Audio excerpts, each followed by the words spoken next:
कैसे हो? आज मैं उस टॉपिक के बारे में बात करना चाहूंगा जिस टॉपिक के बारे में कोई बात करना ही नहीं चाहता। मैं आज उस लड़की की बात करूंगा जिसने एग्जाम में मेहनत तो बहुत की, लेकिन वो उस एग्जाम में पास नहीं हो पाया। हाँ, आज मैं उस सच को बताऊंगा कि क्यों ऐसा हो रहा है। देखो, जैसा कोई लड़का है वो किसी एग्जाम की तैयारी कर रहा है, किसी बहुत बड़े एग्जाम की तैयारी कर रहा है। जैसा उसका सपना है कि उसे आईएएस बनना है या फिर उसे एसडीएम बनना है, उसे आरएस का एग्जाम देना है, तो वो अपनी तैयारी शुरू करता है। जब वो तैयारी शुरू करता है तो वो कुछ वर्षों तक तैयारी शुरू करता है। वो देखता है, अपने आप को एनालिसिस करता है, लेकिन वो अपने एग्जाम में सफल नहीं हो पाता है। तो घर वाले क्या बोलते हैं, यार शायद तेरी ये जॉब नसीब में नहीं है, शायद तू ढंग से पढ़ता नहीं है। लेकिन उस लड़के ने मेहनत ढंग से की थी, बहुत अच्छे से की थी, लेकिन शायद वो कोई भटक गया था, या फिर कह सकते हैं कि हाँ, उसने कोई सही अप्रोच नहीं रखी थी। लेकिन यार, कोई बंदा सीखता है ना।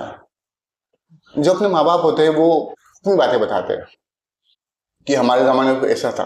अरे यार, तुम्हारे जमाने में बहुत कुछ ऐसा था जो इस जमाने में नहीं है। उतना कंपटीशन ही नहीं था। तुम 10वीं पास हो गए थे, तुम्हें नौकरी दे दी सरकार ने, पकड़ पकड़ के ले गए। तुमने 12वीं पास कर ली, तुमने दौड़ लगा दी 100 मीटर, और तुम पास हो, तुम तो कांस्टेबल बन चुके हो भाई, तुम तो पुलिस वाले बन चुके हो। क्या आज के इस दौर में पॉसिबल है क्या? यह बात अपने घर वाले नहीं समझते। क्यों नहीं समझते? क्योंकि वो कभी झुकना ही नहीं चाहते। उनके हिसाब से वो हमेशा सही है। और जो लड़का जो तैयारी कर रहा है, जो एग्जाम में फेल हो चुका है, वो क्या है? असफल है। लेकिन मैं कहना चाहूंगा, नहीं, वो असफल नहीं है। वो अपनी जो असफलता की जो दौर है उससे लड़ रहा है अकेला। कोई उसका साथ नहीं दे रहा है, ये सच है। आप कितने भी कोचिंग वाले मोटिवेट कर लो, कुछ भी कर लो कि ऐसा मत करो, वैसा मत करो, वैसा मत करो, ऐसा मत करो, लेकिन सच बताओ ना, उस भाई की फीलिंग, उस बहन की फीलिंग कोई नहीं समझ सकता। बस मन में यही सोचता है कि यार, कितना टाइम हो गया यार, कितना पढूं और कितना पढूं और कहाँ से पढूं। कोई सही बताता ही नहीं है, कोई समझता ही नहीं है। सब बोलते कि ये पढ़ ले, पढ़ लिया, लेकिन इतना पढ़ना है कि वो रिवाइज ही नहीं हो पाता है। सब बोलते एमसीक्यू दो, टाइम मैनेज ही नहीं हो रहा है मेरे से। कैसे करें? कोई समझ रहा है क्या? कोई समझा रहा है क्या एक बार कि नहीं भाई, तू कर लेगा? हाँ, लेकिन जैसे ही वो असफल लड़का है वो सफल हो गया, हमें पहले ही मालूम था ये तो हो जाएगा, ऐसी बातें करने लग जाते हैं। क्या ये सही है? इस समाज में इसे बदलना नहीं चाहिए क्या?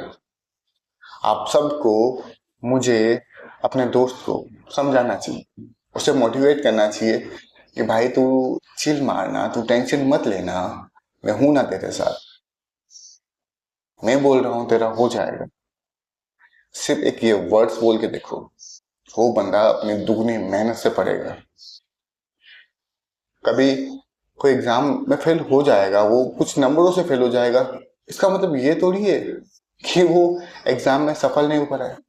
बस 2 नंबर कम हो गए उस एग्जाम में पास होने के लिए, सिर्फ 2 नंबर। बाकी नंबर तो लेके आया था ना वो। कुछ सिली मिस्टेक हो गई होगी उससे, वो सीख रहा है ना। तुमने कैसे घोषित कर दिया कि वो एक फेलियर है? किसने बोला आपको फेलियर है? अगर आप इस जमाने में, जो आपके माँ बाप है, वो अगर ये एग्जाम देना, मैं बोल रहा हूं उनके 10 नंबर भी नहीं आएंगे। नहीं पूछा जाता आपसे हमें यार कि गंगा का उद्गम कहां से होता है, पूछा ही नहीं जाता। अरे फालतू फालतू, बहुत बहुत डाटा इकट्ठा हो गया है। वो नहीं रहा जमाना, मामा, पापा। ठीक है, और आप नहीं समझोगे तो उसको प्रेशर लेगा, वो कुछ गलत गलत कदम उठा लेगा। आपसे समझिए।